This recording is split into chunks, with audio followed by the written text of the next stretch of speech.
Frank Miller's The Dark Knight Strikes Again is just fucking crazy. Published between 2001 and 2002, this is a 3-issue series.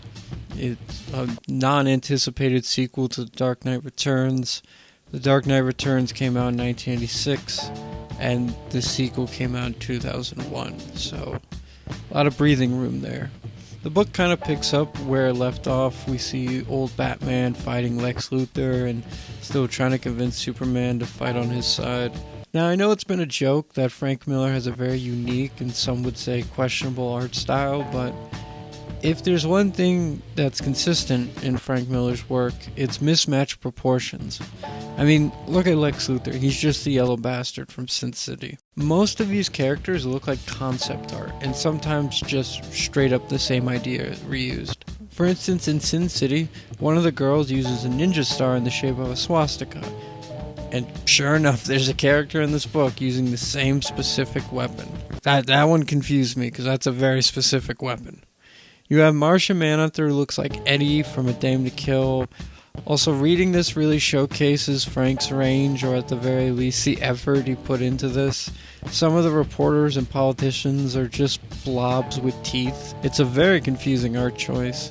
You even have a group of super chicks mimicking the girls from Sin City, and like Sin City, the story has a character that's narrating through the story. However, there are several narrators through The Dark Knight Strikes Again, bouncing around from person to person, confusing the shit out of you on every page. I don't know if it's Bruce, or Catwoman, or if it's a news reporter, or Wonder Woman, or Superman, or The Question. There's fucking too many narrators for this mess. This story has so much sexual content, it's weird. There's an idea of sexualizing heroes in tights, I guess with the super chick characters, but it's more used as comic relief, kinda. And it's completely dropped when the comic suddenly ends. We also have the naked news, which is a funny idea, but having it throughout just seems kind of dumb and immature. There's also a Japanese manga character that in a panel is just naked, so that's bizarre. In the intro, we have a moment where a woman is saying suggestive things, and just right off the bat, this thing's horny. It's all kind of creepy because one of our leads is 16 years old, and there's just so many confusing creative decisions made here, as if each idea was not properly thought out and applied to the continuity of the world and the characters.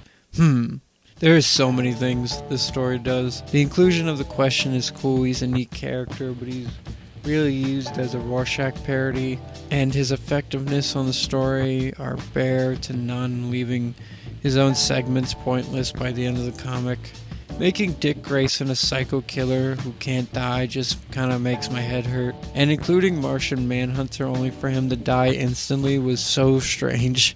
And why give Flash a new costume and have a joke where he says, oh, the kids don't understand the classics, but all they really did was give him shorts. Having Superman and Wonder Woman fuck so hard that an earthquake happens is also insane. Shazam has a depressing storyline where Billy Bats is dead so he can never go back to normal and he's stuck just being Shazam, and then just dies because Wonder Woman's like, go ahead, say the thing. I enjoy Plastic Man and how he's looked at as one of the most powerful people on the planet. That's cool. That's a cool touch. But Lex looks awful and Brainiac looks like a Muppet. That's only really the few issues I wanted to write down and talk about.